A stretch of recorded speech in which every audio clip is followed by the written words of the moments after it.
হরে কৃষ্ণ। একদা এলাকার সকল ভক্তবৃন্দকে এই নামযজ্ঞ কমিটির পক্ষ থেকে আমন্ত্রণ, আহ্বান, আপনারা আসুন। এখন এই শুভ সন্ধ্যায় ভাগবতীয় আলোচনা, হরিকথা, কৃষ্ণ কথা আস্বাদন করবার জন্য আসুন। আসরে এসে আসন গ্রহণ করুন। হরি হরি ওম অজ্ঞানতিমিরন্ধস্য জ্ঞানাঞ্জনশলাকয়া চক্ষুरुन्मीलितं येन तस्मै श्रीगुरवे नमः। श्रीचैतन्यमनोभीष्टं स्थापितं येन भूतले स्वयं रूपपदमज्जं ददाति सपदान्तिकं। वन्देऽहं श्रीगुरु श्रीयुतपदकमलं श्रीगुरुनवैष्णवांश्च श्रीरूपं सकलजातं सहगणरघुनाथान्वितं तं सजीवं साद्वैतं सावधूतं परिजनसहितं कृष्णचैतन्यदेवं श्रीराधाकृष्णपदान् सहगण ललिता श्रीविशाखान्वितांश्च। हे कृष्ण करुणा सिन्धु दीनबन्धु जगत्पते गोपेश गोपिकान्त राधाकान्त नमोस्तुते। तप्त काञ्चन गौराङ्गी राधे वृन्दावनेश्वरी वृषभानुसुते देवी प्रणमामि हरिप्रिये। वंशकल्पतरुभ्यश्च कृपा सिन्धुएव च पतितानां पावनेभ्यो वैष्णवेभ्यो नमो नमः। श्री कृष्ण चैतन्य प्रभु नित्यानंद श्री अद्वैत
गुरु की पाही देवला,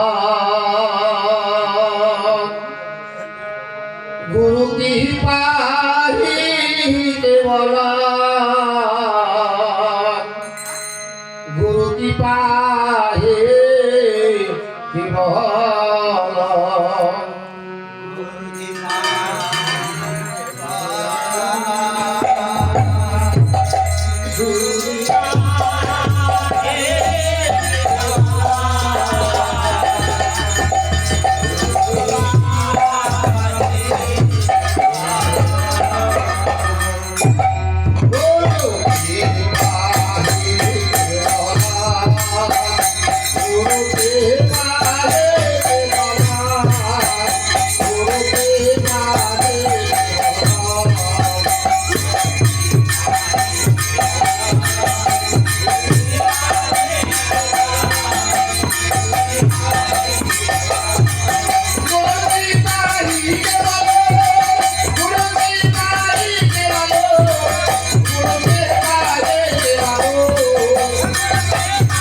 হরি ওম তৎসৎ।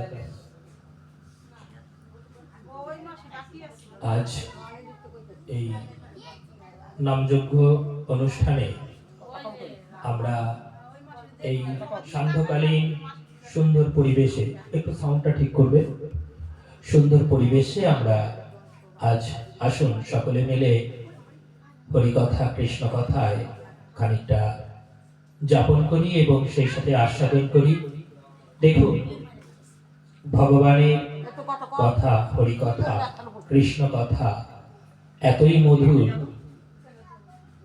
আমরা যতক্ষণ এই কৃষ্ণ কথায় যাপন করব, সকলে চেষ্টা করব ভগবানমুখী হয়ে হরিকথা কৃষ্ণ কথায় যেন একদম মাতোয়া হয়ে উঠতে পারি। তাই উপস্থিত হরিগুরু সকলের চরণে নতমস্তকে দণ্ডবৎ প্রণতি নিবেদন করি। কৃপা করবেন, ভক্তের কৃপা হলে হরিকথা কৃষ্ণ কথায় কিঞ্চিত যাপনের মধ্য দিয়ে সকলে মিলে আমরা আনন্দ উপভোগ করতে পারব। তাই সকলের চরণ কমলে নতমস্তকে দণ্ডবৎ প্রণাম, আশীর্বাদ চাই যেন এ মুখে কিঞ্চিত কৃষ্ণ কথা হরিকথায় আপনাদের সকলকে আনন্দে আনন্দিত করে নিজেও আনন্দিত হতে পারি। প্রত্যেকে আশীর্বাদ করবেন, কৃপা করবেন।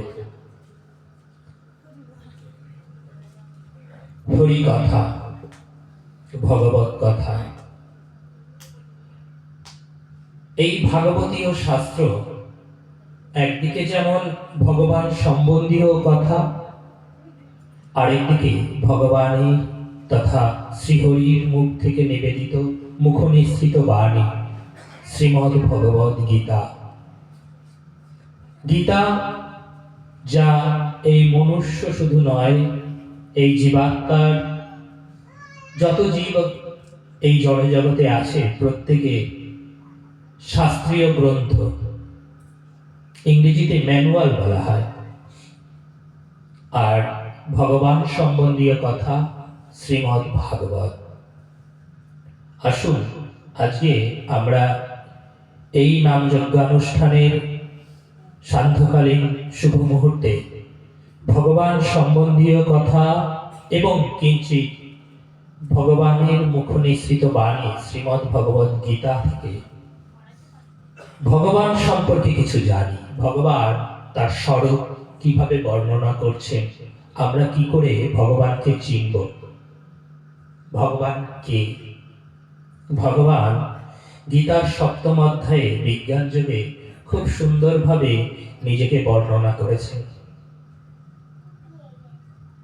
শ্রীমদ্ ভগবত গীতায় আমরা আসুন শ্লোক ধরে ধরে সেই ভগবানের স্বরূপ, ভগবানকে কিঞ্চিত আস্বাদন করি, ভগবানকে কিঞ্চিত জানি।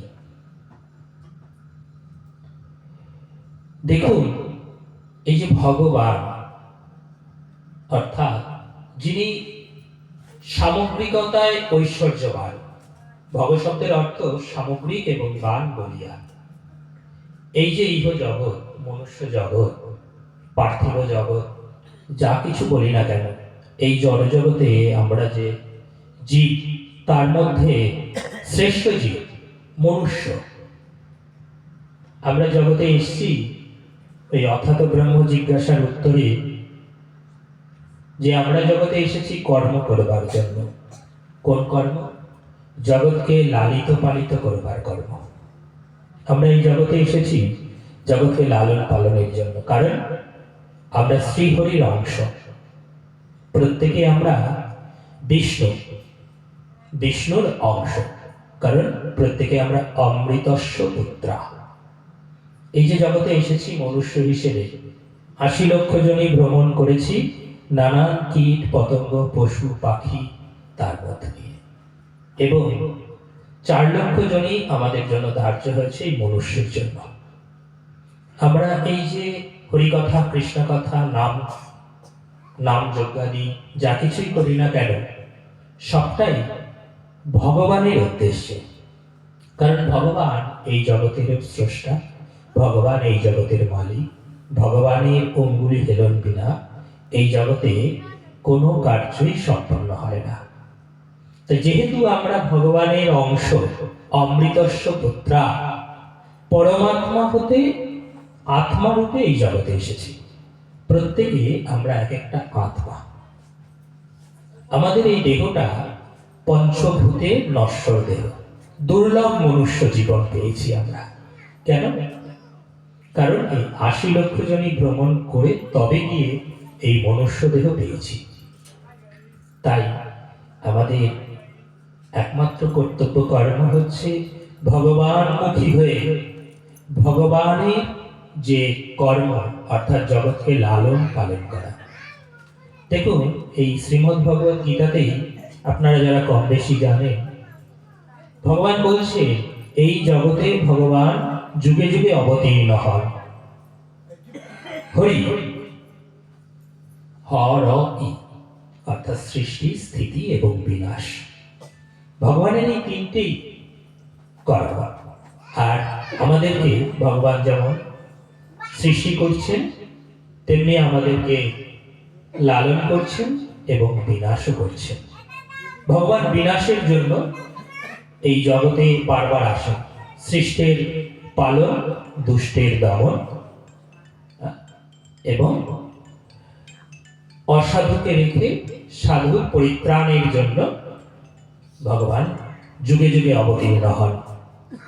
10 অবতার রূপে এসেছেন।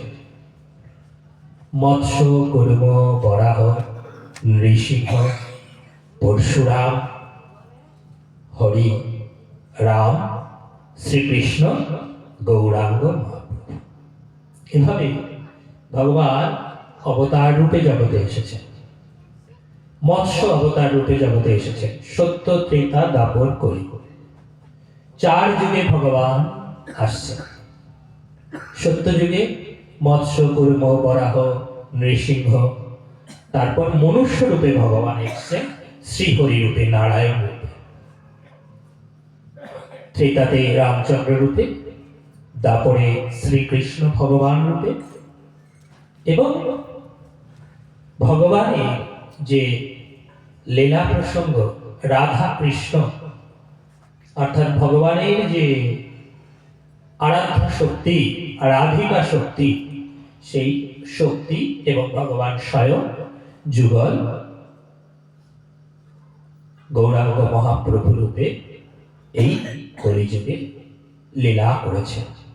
তাই আমরা সেই গৌরাঙ্গ মহাপ্রভুর দেখানো পথে আজও ভগবান 3 যুগে ভগবানকে আমরা স্মরণ করি। এই যে এক নাম, মহানাম, গৌরাঙ্গ মহাপ্রভু বলছে এই যুগে, কলিযুগে হরির নামৈব কেবলম, কলৌ নাস্তেব্য নাস্তেব্য গতির অন্যথা। এই হরিযুগে কেবলমাত্র হরির নামই একমাত্র অবলম্বন। হরির নাম বিনা এই কলিযুগে আমাদের পরিত্রাণ নেই। কলৌ নাস্তেব্য নাস্তেব্য গতির অন্যথা, আমাদের অন্য আর কোনো গতি নাই। তাই হরির নাম, আমরা এক নাম মহামন্ত্র আগামীকাল অর্থাৎ আজকের এই ভোরবেলা থেকেই শুরু হবে, এখানে অষ্টম প্রহর ব্যাপী চলবে হরিনাম। এক নাম, কোন নাম? হরে কৃষ্ণ কৃষ্ণ কৃষ্ণ হরে হরে, হরে রাম রাম রাম হরে হরে। এক নাম। কখনো হরি বলে ডাকছি, আবার বলছি রাম, আবার বলছি কৃষ্ণ। তিন যুগে তিন যুগাবতার। স্বয়ং হরি ওম, প্রথম ধ্বনি সৃষ্টি, এই জগতের প্রথম ধ্বনি ওম। অ উ ম অর্থাৎ অ সৃষ্টি, উ অর্থাৎ স্থিতি এবং ম অর্থাৎ সংহার, বিনাশ। আমরা এই জগতে আছি এই সৃষ্টি স্থিতি বিনাশের মধ্যে। প্রত্যেকে, এই প্রত্যেকটা আত্মা এক একটা দেহ পেয়েছি। এই দেহতে জন্ম নিচ্ছি, আবার বড় হচ্ছি এবং এই দেহ ছেড়ে বেরিয়ে যাচ্ছি। এই হচ্ছে জগতের চক্রাকার পরিবর্তন। কারণ আমরা আত্মা, আমরা শক্তি রূপে এই জগতে বিদ্যমান।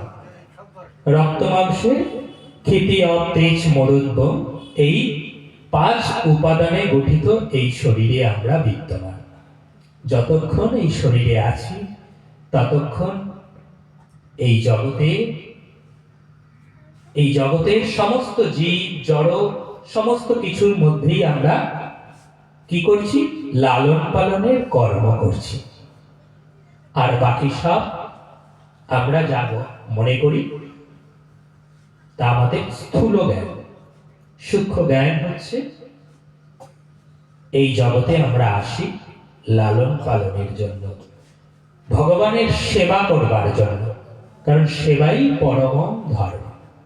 আমরা যে বলি ধর্ম, ধর্ম ধী শব্দ থেকে, ধী ধাতু থেকে এসছে, যা ধারণ করা।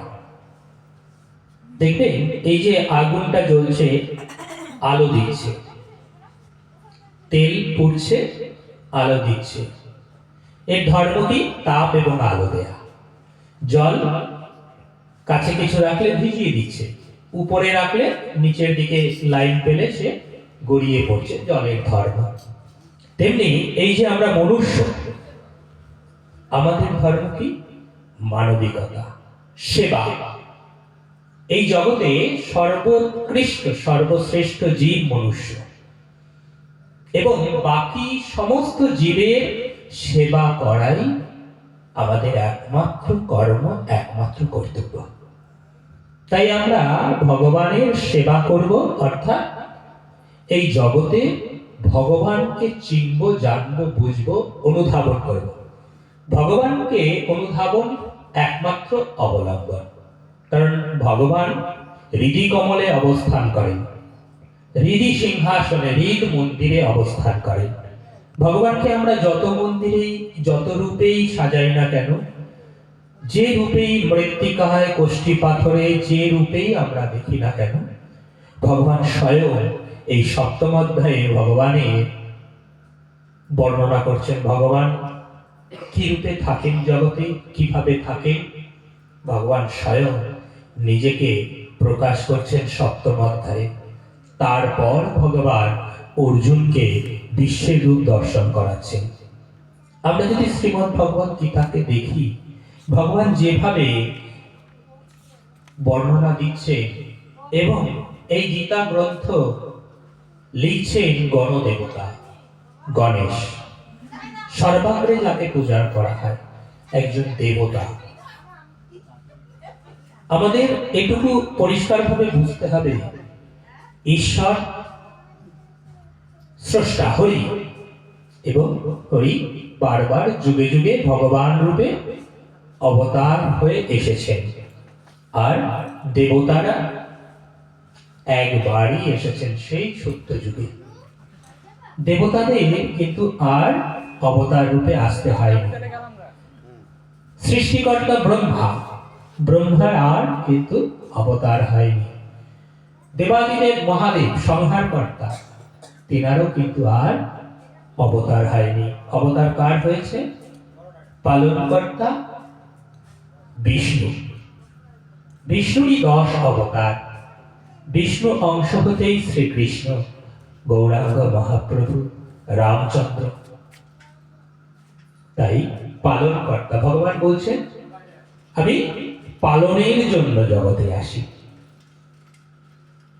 দুষ্টের দমন, সৃষ্টির পালন এবং বিনাশ কথাটা আছে। বিনাশের জন্য দুষ্টকে বিনাশ করতে আসে। তো সুন্দর করে এই যে ব্যাসদেব, কৃষ্ণ দ্বৈপায়ন ব্যাসদেব, যেহেতু অধ্যায়ে ঢুকব, তাই একটু সংক্ষেপে আমরা ভূমিকা রূপে বুঝে নিই, তাহলে আমাদের বুঝতে সুবিধা হবে। দেখুন, এই শ্রীমদ্ ভগবদ গীতা যা সার, যা আমাদের মনুষ্যের মেনে চলার একমাত্র অবলম্বন, আমরা যদি অনুধাবন করতে পারি, আমরা ভগবত দর্শন ভাবে উপলব্ধি করতে পারবো এই জগতে ভগবান কি। কারণ আমরা প্রত্যেকেই অমৃতের সন্তান। আমরা জগতে ভগবত আত্মারূপী এই জগতে অবস্থান করছি। প্রত্যেকটা দেহে আমাদের কর্তব্য কর্ম জগৎকে লালিত করা, পালিত করা, কারণ আমরা বিষ্ণুর অংশ। প্রত্যেকেই আমরা বিষ্ণুর অংশ। দেখুন, ভগবান অর্জুনকে বলছে গীতায়, প্রথমেই বিষাদ যোগ বর্ণনা করছেন। আমাদেরও, আমরা এই যে জগতে এসেছি, শিশু থেকে বার্ধক্য পর্যন্ত, গার্হস্থ, বানপ্রস্থ, মানে সন্ন্যাস জীবন যাপন করছি। তো প্রত্যেকটা অংশে যখনই ব্রহ্মচর্যে আমরা এই জ্ঞান চর্চা করছি, শৈশব কৈশোর ব্রহ্মচর্যের সময়, ব্রহ্ম এই বিশ্বে ব্রহ্মাণ্ডের রূপকার ব্রহ্মা। এই যে আমাদের প্রত্যেকে সমস্ত জীবের গঠন কে করেছেন? ব্রহ্মা। স্রষ্টা স্বয়ং হরি, শ্রীহরি। শ্রী অর্থাৎ সুন্দর। তাহলে সুন্দর এই জগতের যা কিছু, তাকে শ্রীহরি সৃষ্টি করছেন, রূপ দিচ্ছেন কে? ব্রহ্মা। তাই বিশ্ব ব্রহ্মাণ্ড ব্রহ্মা কি তৈরি করছে? ব্রহ্ম তৈরি করছে। ব্রহ্ম মানে আত্মা।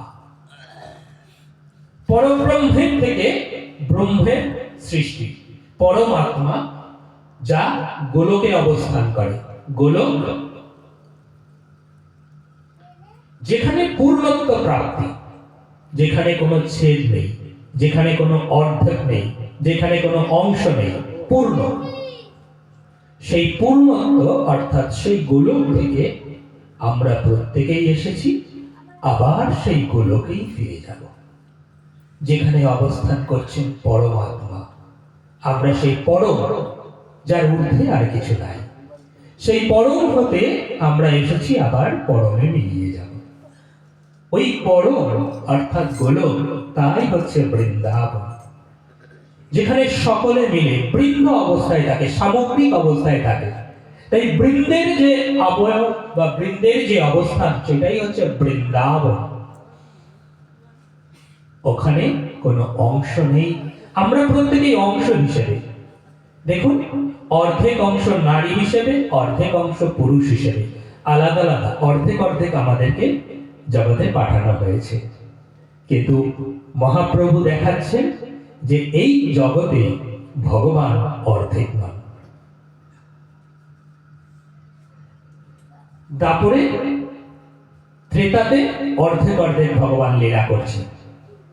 রাধা কৃষ্ণ, রাম সীতা বা সীতা রাম অর্ধেক অংশ হিসেবে মনুষ্য জগতে এসেছেন, কিন্তু একমাত্র লীলা করছেন মহাপ্রভু দ্বৈতকে এক অঙ্গে। তিনি সাংসারিক হলেও সমগ্র নাশ করে জগৎকে শিক্ষা দিচ্ছেন যে এইভাবেই জগতে শুধুমাত্র হরি কথা, কৃষ্ণ কথা, হরির আরাধনাই এই কলিযুগের একমাত্র অবলম্বন হবে। তাই সেই জায়গায় পৌঁছতে গেলে আমাদের পূর্ণত্ব প্রাপ্তি হতে হবে কিসে? জ্ঞানে। কারণ এই জগতে একমাত্র জ্ঞানই সত্য এবং সত্যই ব্রহ্ম। এই জগতে যা কিছু আছে, আজ মহাপ্রভু এই আমরা খুব ধন্য। আমরা নিশ্চয়ই এই জন্মে, এই জনিতে আসার পূর্বের যে জনিতে ছিলাম, নিশ্চয়ই কোনো কৃপা লাভ করেছি, যে কারণে আমরা এই ভগবান যে ভূমিতে জন্ম নিয়েছেন, আমরা সেই ভূমিতে জন্মেছি। আমাদের পরম আনন্দের, পরম কৃপা, এগুলো আমরা যদি অনুধাবন করতে পারি, আমাদের এমনি আত্মা অনেক অংশে এগিয়ে যাবে পরমের দিকে, গোলকের দিকে। তাই ভগবান বলছে একমাত্র হরি কথা, হরি কথা আর হরি কথা। কারণ এই সৃষ্টি, স্থিতি আর বিনাশকে যদি আমরা উপলব্ধি করতে পারি, এই জগতে কেন এসেছি তার কারণ আমরা উপলব্ধি করতে পারব। আর জগতে আসার কারণ যদি উপলব্ধি করতে পারি, আমাদের বিষাদ হবে না মনে, আমাদের ভয় হবে না, আমাদের দুঃখ দুর্দশা দূরীভূত হবে। তাই ভগবান অর্জুনের মনে বিষাদের জন্ম দিচ্ছে। অর্জুন যিনি অর্জন করেছেন, কি অর্জন করেছেন? ভগবত জ্ঞান অর্জন করেছে। হরি এই গীতা জ্ঞান দিয়েছিলেন প্রথমে সূর্যদেব বিবস্বানকে। সেই জ্ঞান মনো ইক্ষাকু হতে হতে একটা সময় পর বিস্তৃত হয়ে যায়। আবার কুরুক্ষেত্রের যুদ্ধে 18 দিন যাবৎ অর্জুনকে এই গীতা জ্ঞান, অর্থাৎ এই জগতে সামগ্রিকতার জ্ঞান, পূর্ণ জ্ঞান, ব্রহ্ম জ্ঞান, হরি জ্ঞান, কৃষ্ণ জ্ঞান, ওম, এই রূপে পরিপূর্ণ জ্ঞানের আধার, জ্ঞানের রূপ যিনি অর্জন করেছেন, তিনিই হচ্ছেন অর্জুন। আর এই জগতে এই মনুষ্য দেহে জন্ম নিয়ে আমরাও যদি কিঞ্চিত সেই জ্ঞানকে অনুধাবন করতে পারি এবং আমাদের কর্তব্য কর্মে পালন করতে পারি, প্রয়োগ করতে পারি, আমরাও কেউ কেউ মনুষ্যত্ব থেকে দেবত্বে উপনীত হতে পারি। আমাদের ঘরেও, আমাদের গর্ভেও প্রচুর দেবত্ব প্রাপ্ত হচ্ছে। আদিকাল থেকে এখনো চারিদিকে সন্ন্যাসী, যোগী, মহাপুরুষ, মহামানব প্রতি যুগে, প্রতি জগতে আসছে। এই ভাগবত কথা, হরি কথা, এই জ্ঞান কথা, এই যে নামযজ্ঞ, যা কিছুই, নামযজ্ঞ মানে কিঞ্চিত আনন্দে যাব। এই যে এখানে অষ্টম প্রহর জোরে আমরা কিঞ্চিত হরি কথায় অবগাহন করব, আনন্দ পাবো। কৃষ্ণ কথার অর্থ হচ্ছে কর্ষতি ইতি, যা আকর্ষণ করে, যা আনন্দ দান করে। তাই এই মহানামে আমরা আনন্দিত হই, আমরা মেতে উঠি, মাতোয়া হয়ে যাই। এবং উপলব্ধি করি এই জগতে আসার পরম উদ্দেশ্য। তাই বলা হয় সমস্ত কীর্তন তার ঊর্ধ্বে পাঠ কীর্তন, কারণ পাঠে আমরা খুব সহজে শাস্ত্রীয় তত্ত্ব, শাস্ত্র শাস্ত্র কথাটার অর্থ হচ্ছে নিজস্ব অস্ত্র, অস্ত্র, মানে এই যে জগতে এসেছি, এই জগৎকে বুঝতে গেলে, এই দেহকে বুঝতে গেলে, কারণ এই দেহটা তো আমি নই। আমি কোনটা? আমি হচ্ছি আত্মাটা, এই দেহে থাকা আত্মা। গানে বলে না পরাণ পাখি, যেদিন এই দেহ ছেড়ে চলে যাবে সেই দিন এই দেহ, এই মাটির দেহ মাটিতে মিশে যাবে। তাহলে এই দেহটা আমি নই, এই দেহে থাকা আত্মাটা আমি। এই আমিটা যতক্ষণ এই দেহরূপী খাঁচায় আছি ততক্ষণ এই দেহটাকে বলছি আমার দেহ, আমার খাঁচা। তাই আমিটা হচ্ছে আত্মা। আমি এসেছি কোথা থেকে? বড় আত্মা থেকে। কেন এসেছি জগতে? কর্তব্য কর্ম, জগৎকে লালন পালনের জন্য। কোথায় ফিরব? পরমাত্মায় ফিরব। এই জন্যই কি ফিরব? না, নাও হতে পারে, আবার হতেও পারে। কারণ এই জনিতে ফিরবার, কারণ 4 লক্ষ জনি দিয়েছে, একটা দুটো জনি নয়, 4 লক্ষ বার সুযোগ আছে আমাদের। 80 লক্ষ জনি ভ্রমণ করে তবে মনুষ্য দেহ পেয়েছি। হয়তোবা হতে পারে এই দেহটাই প্রথম, নতুবা এই দেহটাই অন্তিম। কারো 4 লক্ষ জনিও লাগতে পারে, কারো কয়েক জনিতেই গোলকে যেতে পারে। সম্পূর্ণ নির্ভর করছে কর্তব্য কর্ম এবং এই পূর্ণত্ব আমিকে জানার উপর। কারণ এই আমিটাকে যেভাবে আমরা জানব সেইভাবে আমরা নিজেকে আবিষ্কার করতে পারব। আমার মধ্যে কতখানি ক্ষমতা, কতখানি শক্তি, কতখানি ওই যে ষড় ঐশ্বর্য, 16 কলায় ভগবান পূর্ণ। আমরাও সেই 16 কলা নিয়েই জগতে এসেছি। কি কি 16 কলা মা?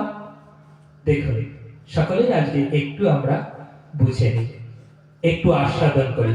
আনন্দ আমাদের তখনই হয় যখন আমরা অন্ধকার থেকে আলোর দিকে আসি, অজ্ঞানতা থেকে জ্ঞানে প্রবেশ করি। আমাদের মনের মলিনতা দূরীভূত হয়ে যখন জ্ঞানের আলো প্রবেশ করে, সে যে কি পরম আনন্দ। অজানাকে যখন জানতে পারি তখন আনন্দ আমাদের বহুগুণ বৃদ্ধি পায়। এই জন্য ভাগবত পাঠ, গীতা পাঠে আমরা এত আনন্দ আচমন করতে পারি। দেখুন কি 16 কলা বলছে, 5টা কর্মেন্দ্রিয়, 5টা জ্ঞানেন্দ্রিয়, 5টা উপাদান আর 1 মন। এই হচ্ছে 16 কলা পূর্ণ। মন হৃদয়াসনে বসে আছে, এই দেহকে পরিচালনার সারথি। এই দেহটা যদি রথ রূপ হয় তাহলে এই দেহটাকে পরিচালনা করছে মন। আপনি বসে আছেন এইখানে, মনে করছেন আপনি বাড়িতে চলে গেছেন, আপনার মন চলে গেছে, আপনি শুধু দেহটা এখানে রেখেছেন। মন আমাদের শরীর, প্রকৃতি, এই দেহ সমস্ত কিছুকে নিয়ন্ত্রণ করছে, পরিচালনা করছে। তাই এই যে 5টা কর্মেন্দ্রিয় কি কি? এই যে মুখে কথা বলছি, মুখ, বাক সবচেয়ে বড় কর্মেন্দ্রিয়। কারণ এই বাক, এই কর্মেন্দ্রিয়কে যদি সংযত করতে না পারি, এক্ষুনি এখানে যদি একটা আন কথা বেরিয়ে যায়, সকলেই ঝামেলা বা কষ্ট পাবেন কত। আবার এই মুখে যদি একটু মধুর কথা হয়, সকলেই আনন্দ পাবে। সবচেয়ে বড় এই বাক ইন্দ্রিয়, এই কর্মেন্দ্রিয়, এই কর্মেন্দ্রিয়কে সংযত নিয়ন্ত্রণ করতে পারলে এই মুখে হরি কথা, কৃষ্ণ কথাও হবে, আবার এই মুখ দিয়ে যুদ্ধ বেঁধে যেতে পারে। যে কোনো যুদ্ধের সবার আগে হয় বাক যুদ্ধ। আগে তর্ক, মুখে কথা, তারপরে না পারলে এরপরে মল্লযুদ্ধ, হাতাহাতি, তারপরে না পারলে এবার অস্ত্র ধরো। দেখুন সবচেয়ে বড় কর্মেন্দ্রিয় বাক, মুখ, বাক যন্ত্র। বাক এটা একটা ইন্দ্রিয়, বাক ইন্দ্রিয়। আর হস্তযুগল, ভগবান আমাদের দুটো হাত দিয়েছেন না, এই হস্তযুগল দিয়ে আমরা এই জগতে এই ভগবানের সেবা, প্রকৃতির সেবা, এই জগতের সেবা সম্পন্ন করছি। পদযুগল আর একটি কর্মেন্দ্রিয়। এ তো গেল তিনটে কর্মেন্দ্রিয়। আরো দুখানা কর্মেন্দ্রিয় রয়েছে, গুহ্য এবং পায়ু। পায়ু এই দেহকে যে সমস্ত আহার আদি দিচ্ছি। বাবু, আমরা কি কোনো খাবার খাই? আমরা কিন্তু কোনো খাবার খাই না, কারণ আমিটা তো আত্মা। আত্মার খোরাক হচ্ছে একমাত্র জ্ঞান। আত্মার খোরাক একমাত্র জ্ঞান, কারণ জ্ঞানই সত্য, সত্যই ব্রহ্ম। আত্মা যদি যেহেতু ব্রহ্ম, আত্মার খোরাক হচ্ছে শুধুমাত্র জ্ঞান। এই যে এখন এইখানে আমরা আত্মার খোরাক দিতে এসেছি, এইখানে বসে এই যে আস্বাদন করছি হরি কথা, কৃষ্ণ কথা, প্রত্যেকেই আমরা আত্মাকে খাওয়াতে এসেছি এখানে। আর এই দেহটাকে খাওয়াবো বাড়ি গিয়ে, বা এখানে প্রসাদ হলে এই পঞ্চভূতে যা কিছু তৈরি হবে, এই জল, আলো, মাটি, বাতাস, আগুন, এ দিয়ে যা কিছু রন্ধন হবে সেগুলো দেহকে খাওয়াচ্ছি, আত্মাকে নয়। আত্মার খোরাক শুধুমাত্র জ্ঞান। তাই আমি শুধু জ্ঞান খাই, আর এই দেহ খাই বাকি সব। যা কিছু আহার্য সামগ্রী গ্রহণ করছি দেহের জন্য, আত্মার জন্য নয়। আত্মা যে কোনো মুহূর্তে এই দেহ ছেড়ে চলে যেতে পারে, কেউ জানি না কখন এই দেহ ছেড়ে যাবে। আমি যে কোনো মুহূর্তে এই দেহ ছেড়ে চলে যেতে পারি, কারণ এই দেহটাকে আমি নিজেকে এই দেহের খাঁচায় আবদ্ধ করে রেখেছি। প্রত্যেকেই তাই। তাই বিষাজ্য এই দেহ, এই প্রকৃতি সম্পর্কে আমরা এই আত্মীয় সম্পর্ক যা কিছু, অর্জুন বলছে যুদ্ধের পরিস্থিতিতে এসে যে এই যে আমার সামনে সকল আত্মীয় স্বজন, আমার গুরুদেব, আমার কাকা, আমার মামা, আমার পিতামহ, সবাই সামনে, এদের সঙ্গে আমি কি করে যুদ্ধ করবো? আমি জানি যুদ্ধ করলে এরা নিহত হবে, এদের বিনাশ হবে। কিন্তু ভগবান আশ্বস্ত করছেন যে দেখো এরা সবাই মৃত। ভগবান দেখাচ্ছেন, বিশ্বরূপ দর্শন করাচ্ছেন। শুধু ওই যুদ্ধক্ষেত্রে দর্শন নয়, বিশ্বের রূপ দর্শন করাচ্ছে। তাই ভগবান প্রথমে আমাদের মনেও, আমরা যখন শৈশবে শিশু অবস্থায় ছিলাম, যখন বিদ্যালয়ে গেছি, পাঠ্যপুস্তক পড়েছি, ওই স্বরবর্ণ ব্যঞ্জন বর্ণ শিখেছি, তখনই আমাদের মনে প্রশ্ন হয়েছে, কেন এই যে এই রূপ দেখতে, এটাকে কেন অবর্ণ বলবো, এটাকে কেন আ বলবো, এটাকে কেন হস্যি বলবো, এটাকে কেন দীর্ঘই বলবো? প্রশ্ন জেগেছে। প্রত্যেকটাই হচ্ছে আমাদের এই মুখে উচ্চারিত শব্দ। শ্রীহরি এই মুখে বসে আছেন। আমরা কৃষ্ণের বিভিন্ন মূর্তি অঙ্কন করি, ভগবানের কোন অংশে কে বসে আছেন কিভাবে। কেননা এই যে পাঁচটা কর্মেন্দ্রিয়, তিনটে ব্যাখ্যা করেছি, আর এই যে পায়ু, যার মধ্যে এই দেহকে যা আহার্য দিচ্ছি তার থেকে তো শক্তি তৈরি হচ্ছে, বাকি অপাচ্য যা বর্জ্য সেগুলো পায়ু এই কর্মেন্দ্রিয় দিয়ে দেহ থেকে বাইরে বেরিয়ে যাচ্ছে। প্রাত্যহিক কর্মেন্দ্রিয় আর গুহ্য সৃষ্টির দ্বার। নারী পুরুষ প্রত্যেকে এই জগতে এসেছি। ভগবান যেমন সৃষ্টি এবং পালনের জন্য জগতে এসেছেন, আমরাও ভগবানের অংশ বিশেষ, অমৃতস্য পুত্রারূপে জগতে এসেছি। জগৎকে সৃষ্টি করছি, পালন করছি, জগতে আমরাও সন্তানাদি সৃষ্টি করছি। সৃষ্টির মধ্য দিয়ে আমাদের বিস্তার ঘটছে, জনির পর জনি জগতে আসছে। তাহলে ভগবান আমাদেরকে সৃষ্টি করছেন। আমরা যদি ভগবানের অংশ না হই, আমরাও কি সৃষ্টি করতে পারতাম? পারতাম না। তাই আমাদের ভেতরকার এই যে ভগবৎ শক্তি, প্রেম, প্রেম একমাত্র সম্ভব প্রকৃতির সঙ্গে, ভগবানের সঙ্গে। আর কিছু নয়। আর বাকি যা বলি আমরা সেইগুলোকে ভ্রম হিসেবে বুঝি, সেগুলো আমাদের মূঢ়তা। তো এই যে জগতে এই 5টা কর্মেন্দ্রিয় আর 5টা কি জ্ঞানেন্দ্রিয়, এই প্রকৃতির সঙ্গে এই দেহে এই আত্মার যোগাযোগ রক্ষা হচ্ছে 5টা জ্ঞানেন্দ্রিয়ের মাধ্যমে। কি কি? চোখ দিয়ে এই জগতের সৌন্দর্যকে দেখছি, উপভোগ করছি। কারণ ভগবান মানেই উপলব্ধির বিষয়, ভগবান আলাদা কিছু নয়, ভগবান সম্পূর্ণ উপলব্ধির বিষয়। অন্তরাত্মায় বসে থাকছেন ভগবান, তাকে খুঁজে নেয়া। এই হৃদ মন্দিরে যদি আমরা ভগবানকে উপলব্ধি করতে পারি, আমাদের তীর্থ দর্শনের প্রয়োজন হয় না। তীর্থ তো সমগ্র, এই যে 33 কোটি দেবতা, কোটি মানে প্রকার, 33 প্রকার দেব দেবী এই দেহেই অবস্থান করছে। আমরা মনুষ্য জনিতে এসেছি, তার আগের জনিতে ছিল আমরা গো রূপে, গো মাতা রূপে। ভগবানও এই যেমন করে অবস্থান করে আমাদের এই দেহ, মনুষ্য দেহ, ক্ষুদ্র কীট পতঙ্গ তার মধ্যেও এই যে দেহ চক্রাকার, 6টা চক্র, ষড়চক্র, শতচক্র, হ্যাঁ, গুহ্যদ্বার, গুহ্য থেকে শুরু এবং স্বাধিষ্ঠান পর্যন্ত আমাদের এই দেহের ঋজু। 31টা খণ্ড আমাদের এই মেরুদণ্ড শির দ্বারা, যার মাধ্যমে এই দেহটা টিকে আছে, ঋজু আছে। এই প্রত্যেকটা কোটি, এগুলোকে কোটি বলা হয়। এই 31 প্রকার আর সঙ্গে আমাদের গ্রীবা এবং মস্তক, এই হচ্ছে 33 প্রকার দেবতা আমাদের দেহেই অবস্থান করছে।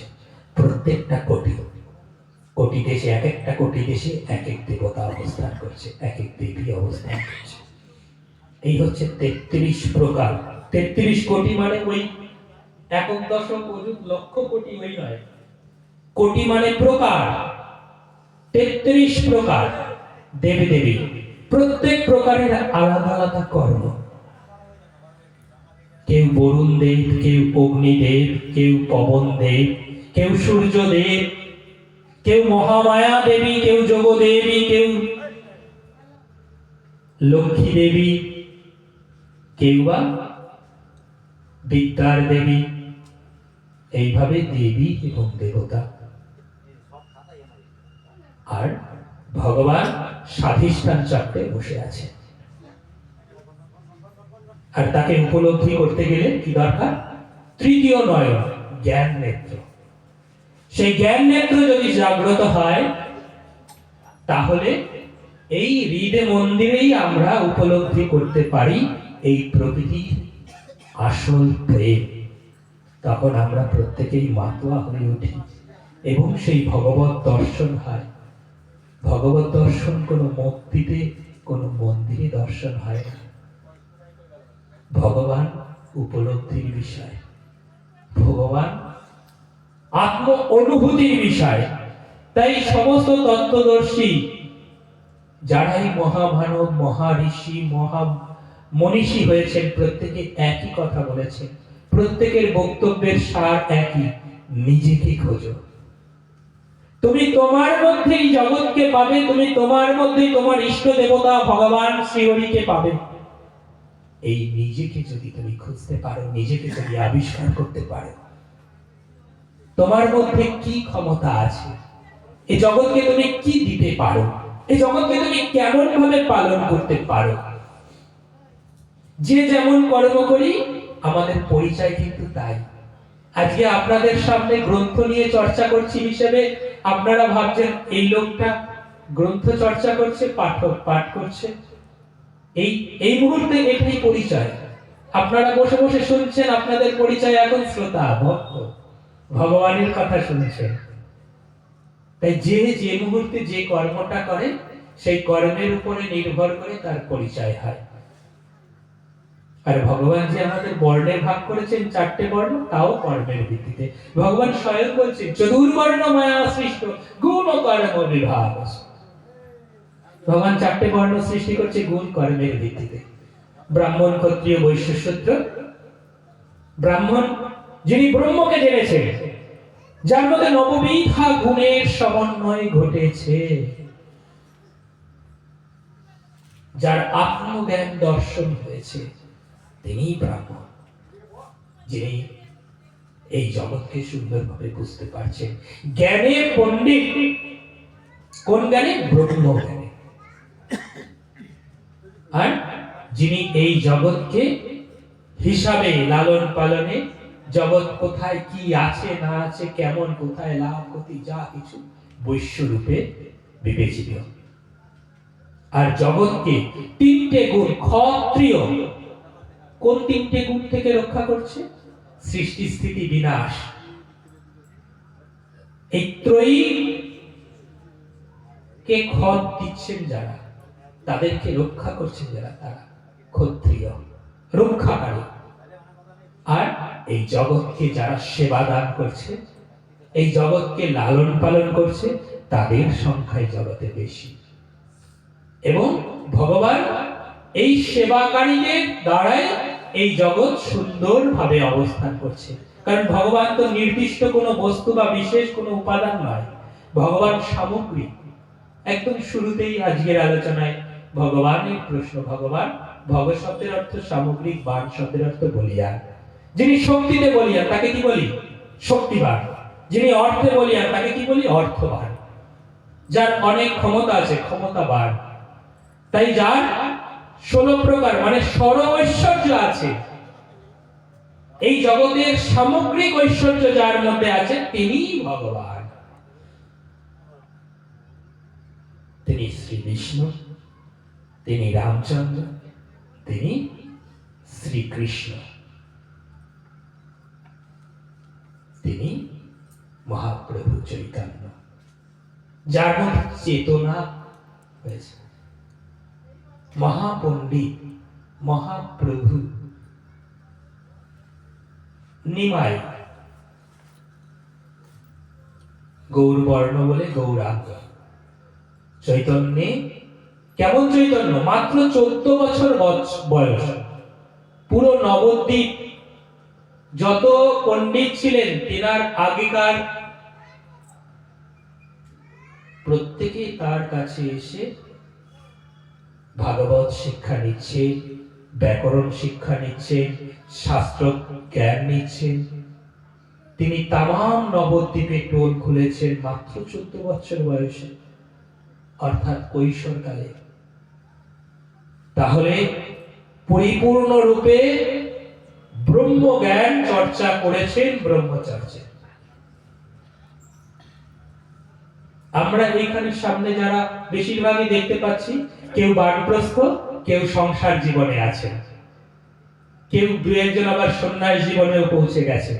কিন্তু এই যে জ্ঞান, এই যে শক্তির আরাধনা, এই যে ব্রহ্মের আরাধনা, এই জ্ঞান আমাদের প্রয়োজন ছিল ব্রহ্মের সময়, অর্থাৎ আমরা যখন শৈশবে ছিলাম, যখন কৈশোরে ছিলাম। কারণ এই জগৎকে লালন পালন কেমনে করব তা জানতে হয়, প্রয়োজন আমাদের ব্রহ্মচর্য। এই জন্য বলা হয় ব্রহ্মচর্য। শৈশব এবং কৈশোর, যখন আমরা স্কুল কলেজে পড়ি, সেই সময় যদি আমাদের কিঞ্চিত এই আমিকে জানতে পারতাম, তাহলে হয়তো এতদিনে এসে যে বুঝতে পারছি আমি কে, সেই বোঝাটা যদি আমার শৈশবে হতো, কৈশোরে হতো, তাহলে এই যে সৃষ্টির শক্তি, এই জগৎকে পালনের শক্তি, এই জগৎকে আরো সুন্দরভাবে পালন করবার ক্ষমতা হতো, এবং সুন্দরভাবে দেহ মন নিয়ে এই জগৎকে পরিচর্যা করতে পারতাম। কিন্তু তবুও আমাদের শুনতে হবে, জানতে হবে, বুঝতে হবে, অনুধাবন করতে হবে। এবং এই সন্ন্যাস কিংবা বানপ্রস্থ কিংবা সংসারে এসেও আমরা যদি কিঞ্চিত বুঝতে পারি, এই সময়ে যদি কিঞ্চিত ব্রহ্ম জ্ঞান সঞ্চয় করতে পারি, এখন আমরা সঞ্চয় করব। আবার যদি জনিতে আসতে হয়, মনুষ্য জনি পাই, সেই জনিতে যেন একদম শিশুকাল থেকে এই ভগবত তত্ত্বে আমরা কৃপা পেতে পারি, তার জন্য আমরা প্রার্থনা করব। কিন্তু আমাদের এই ব্রহ্মজ্ঞান জানার সময় ছিল সেই ব্রহ্মচর্যের সময়, আমরা পারিনি। কিন্তু তাই বলে এখন আমরা এর থেকে দূরে যেতে পারবো না, কিঞ্চিত সঞ্চয় করে যাব। কারণ এই জনির সঞ্চয় আগামী জনির যেন পাথেয় হয়। আগামী জনিতে যেন সকলে প্রার্থনা করবো যেন আগামী জনিতে এসে শৈশব থেকেই, কারণ যিনি ব্রহ্মত্ব প্রাপ্ত হবে, বীজ অঙ্কুরিত হলে যেমন বোঝা যায় সেটা কিরকম গাছ হবে, তেমনি শৈশবেই বোঝা যায় কেমন ভক্ত হবে। কারণ আমরা যদি ভক্ত হয়ে উঠতে পারি তবেই আমরা ভগবান দর্শন পাব। ভগবান ভক্তের কাছে একমাত্র বাধা করেন, ভক্ত বিনা ভগবান বাধা করেন না। যোগী ঋষি মনীষীদের কাছে ভক্ত আসেন না, ভগবান আসেন না। ভগবান আসেন ভক্তের কাছে। ভগবান আসেন সুদামার মতো ভক্ত পেলে, ভগবান আসেন হরিদাসের মতন নামাচর্য হতে পারলে, ভগবান আসেন জগৎ শেঠের মতন মানুষের কাছে, ভগবান আসেন লালা প্রভুর কাছে। কত লীলা কাহিনী ভাগবতে পাই আমরা। প্রহ্লাদ মহারাজের মতন ভক্ত হলে ভগবান ধরা দেন, যিনি নিজের বাবাকেও ব্রহ্ম জ্ঞান ভাগবতীয় জ্ঞান আস্বাদন আচমন করাচ্ছেন। এই যে সত্য শাশ্বত সনাতনীয় জ্ঞান, আমরা কত পুণ্যবান, আমাদের কত দুর্লভ মনুষ্যের এই আনন্দ যে আমরা মনুষ্য পেয়েছি, মনুষ্য জন্ম পেয়েছি। আমরা মহাপ্রভু যে ভূমিতে জন্মেছেন সেই পুণ্য ভূমিতে এসেছি। কিঞ্চিত কৃপা তো আমাদের ছিলই ছিল, নয়তো বা আমরা হয়তো সেই আমেরিকা বা রাশিয়া বা অস্ট্রেলিয়া কোথায় হয়তো সেই সব জায়গায় জন্মাতে পারতাম। কিন্তু ভগবানের জন্মভূমিতে, কীর্তিভূমিতে, ভগবানের এই যে বিচরণ ভূমিতে আমরা এসেছি, আমরা কি কিঞ্চিত উপলব্ধি করব না? আমরা কি এই সত্যতে উপলব্ধি করব না? আমাদের ঘরের সন্তানদের কি আমরা এই শিক্ষা দেব না? যদি এটুকু আমাদের মধ্যে অনুধাবন হয়, আমরা বুঝতে পারি যে এই যে ভূমিতে আমরা এসেছি, এই পুণ্যভূমি, নবদ্বীপের মতো নদিয়াবাসী আমরা কতটা কৃপা পেলে পরে এই ভূমিতে আমাদের জন্ম হয়েছে। এই ভূমিতে আমরা আমাদের কর্ম, কৃতকর্ম, লালন পালনের যাবতীয় সম্পন্ন করছি। তাই সেই আনন্দে আমরা আমাদের সন্তানাদিকে শৈশব থেকে দিতে হবে এই শিক্ষা। ওই যখন বর্ণমালা শিখছে তখনই এই সুশ্লোক, এই গীতা জ্ঞানকে একটু একটু করে তাদের মধ্যে বপন করতে হবে। কারণ ভগবান স্বয়ং এই যে লীলা দেখাচ্ছেন, পুতনাকে বধ করছেন, কতটুকু বয়স? কালীয় দমন করছেন সব শিশুকালে। রাসলীলা দেখাচ্ছেন ৮ম বৎসর বয়সে। ভগবান এই রাসলীলা, আনন্দ লীলা, ভগবানের মধুর লীলা ৮ বছর বয়সে মাত্র। আমাদের মনুষ্য ৮ বছর বয়সে কোন পুরুষের যৌবন তো দূরের কথা, আমরা জগৎ সম্পর্কে উপলব্ধিও করতে ততটা পারি না। কিন্তু ভগবান দেখাচ্ছে, এই যে মহাপ্রভুর কথা বলছিলাম, তাহলে মহাপ্রভু কত বছর বয়সে এই তামাম শাস্ত্রীয় গ্রন্থাদি পঠন পাঠন এবং অনুধাবন করেছেন, যে 14 বছর বয়সে তিনি অন্যকে শিক্ষা দান করছেন, পোল খুলে সকলকে শিক্ষা দান করছেন। যত জায়গায় পাঠে যাই, এই অন্তত কথাটুকু সকলের মধ্যে প্রচারের মতন করে বলবার চেষ্টা করা হয় যে আপনারা যারা আসছেন ভাগবতী আসরে চেষ্টা করবেন আপনার ঘরের শিশুটিকে, কৈশোরের যে বাচ্চাটিকে, তাকেও সঙ্গে করে নিয়ে আসবেন। এই যে যে কথা, এই যে যে উপলব্ধি, আত্ম উপলব্ধি, শক্তি, আমাদের নারী পুরুষের প্রত্যেকের যে জীবনী শক্তি, সেই শক্তি আমরা যদি সঠিকভাবে ব্যবহার করতে পারি, ভগবান আমাদের সৃষ্টির জন্য সেই শক্তিকে দিয়েছেন, সৃষ্টি শক্তিকে আমরা যেন সেই শক্তিকে সঠিকভাবে ব্যবহার করতে পারি, আত্ম উপলব্ধি করতে পারি, শরীর সম্পর্কে জানতে পারি, জগৎ সম্পর্কে জানতে পারি। কারণ আমাদের স্কুল কলেজে শাস্ত্রীয় জ্ঞান দেওয়ার মতন পরিকাঠামো নেই, গীতাকে পড়াবার মতন কোনো ব্যবস্থা নেই। কাজে আমাদেরকে জানতে হলে এই ধরনের নাম যজ্ঞ কীর্তন আসরে এসেই পড়তে হবে, জানতে হবে, বুঝতে হবে। কারণ এই যে গীতা, এই যে ভগবানের মুখ নিঃসৃত একমাত্র বাণী,